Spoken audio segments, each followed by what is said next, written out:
Hello France, നമ്മൾ ഇന്ന് നോക്കാൻ പോകുന്നത് വീടിൻ്റെ ടാക്സ് എങ്ങനെ ഓൺലൈനായി അടക്കാവുന്നതാണ്. അതുവേണ്ടി നിങ്ങൾ ഫോണിൽ ഒരു ബ്രൗസർ ഓപ്പൺ ചെയ്ത് സെർച്ച് ബാറിൽ LSGD കേരള എന്ന് സെർച്ച് ചെയ്യാം. ഇവിടെ കാണുന്ന ഫസ്റ്റ് ലിങ്കായ tax.lsgkerala.gov.in എന്ന ലിങ്കിൽ നിങ്ങൾ ക്ലിക്ക് ചെയ്യണം. അപ്പോൾ നെക്സ്റ്റ് ഈ പേജിൽ ഇവിടെ ഫസ്റ്റ് നമ്മൾ സെലക്ട് ചെയ്യേണ്ടത് നമ്മുടെ ഡിസ്ട്രിക്റ്റ് ആണ്. ഡിസ്ട്രിക്റ്റ് സെലക്ട് ചെയ്തതിന് ശേഷം അതിൻ്റെ താഴെ കാണിക്കുന്ന കോർപ്പറേഷൻ, മുനിസിപ്പാലിറ്റി, ഗ്രാമപഞ്ചായത്ത്. നിങ്ങൾ ആ വീട് എവിടെയാണ്, ഗ്രാമപഞ്ചായത്ത് ആണോ, മുനിസിപ്പാലിറ്റി ആണോ, കോർപ്പറേഷൻ ആണോ, അത് എവിടെയാണ് സ്ഥിതി ചെയ്യുന്നത്, അതിനനുസരിച്ച് നിങ്ങളിവിടെ സെലക്ട് ചെയ്യേണ്ടതാണ്. ഞാനിവിടെ ഗ്രാമപഞ്ചായത്താണ് സെലക്ട് ചെയ്യേണ്ടത്. അത് സെലക്ട് ചെയ്ത് സെർച്ച് അടിക്കുമ്പോൾ നിങ്ങളുടെ ജില്ലയിലുള്ള എല്ലാ ഗ്രാമപഞ്ചായത്തിൻ്റെ ലിസ്റ്റ് ആയിരിക്കും അവിടെ കാണിക്കുക. അത് നിങ്ങളുടെ പഞ്ചായത്ത് ഏതാണെന്ന് സെലക്ട് ചെയ്യുക. അപ്പോൾ നെക്സ്റ്റ് വരുന്ന പേജിൽ രണ്ടാമത്തെ ഓപ്ഷനായ പ്രോപ്പർട്ടി ടാക്സ് ക്വിക്ക് പേ എന്നുണ്ടാവും. ആ ഓപ്ഷൻ നമ്മൾ സെലക്ട് ചെയ്യുക.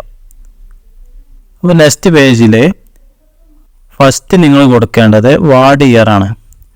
അതിന് തൊട്ട് താഴെയായിട്ട് ward number, door number, sub number എന്ന ക്രമത്തിൽ നമ്മൾ കൊടുക്കേണ്ടതാണ്. എന്നിട്ട് സെർച്ച് ബട്ടൺ ക്ലിക്ക് ചെയ്യാം.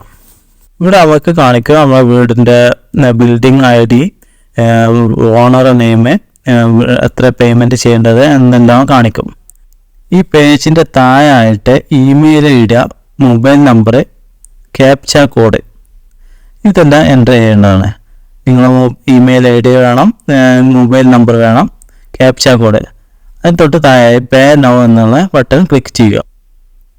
ഇവിടെ എത്ര പേ ചെയ്യേണ്ട എമൗണ്ട് എന്ന് വലുതായിട്ട് കാണിക്കണം. അതിൻ്റെ തൊട്ട് താഴെയായിട്ട് ഗേറ്റ് വേ സെലക്ട് ചെയ്യണ്ടാവും. അതിൽ ടിക്ക് ഇട്ടിട്ട് പ്രോസസ്സിംഗ് ടു പേയ്മെൻറ്റ് എന്ന് സെലക്ട് ചെയ്യുക. ഇവിടെ നിങ്ങൾക്ക് പേയ്മെൻറ്റ് ചെയ്യാനുള്ള ഒരുപാട് ഓപ്ഷൻസ് ഉണ്ട്. Debit card, credit card, net banking, UPI, wallet, QR code. ഞാനിവിടെ UPI ഉപയോഗിച്ചാണ് പേയ്മെൻറ്റ് നടത്തുന്നത്. പേയ്മെൻറ്റ് സക്സസ്ഫുൾ ആയാൽ ഇതുപോലത്തെ ഒരു പേജിലായിരിക്കും ഞാൻ എത്തുക.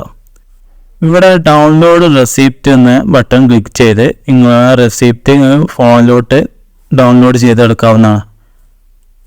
ഇത്രയേ ഉള്ളൂ ഇന്നത്തെ വീഡിയോ. നിങ്ങൾക്ക് വീഡിയോ ഇഷ്ടപ്പെട്ടാൽ ലൈക്ക് ചെയ്യൂ, സബ്സ്ക്രൈബ് ചെയ്യൂ, മറ്റുള്ളവർക്ക് ഉപകാരപ്പെടുമെന്നുണ്ടെങ്കിൽ മറ്റുള്ളവർക്ക് ഷെയർ ചെയ്യൂ.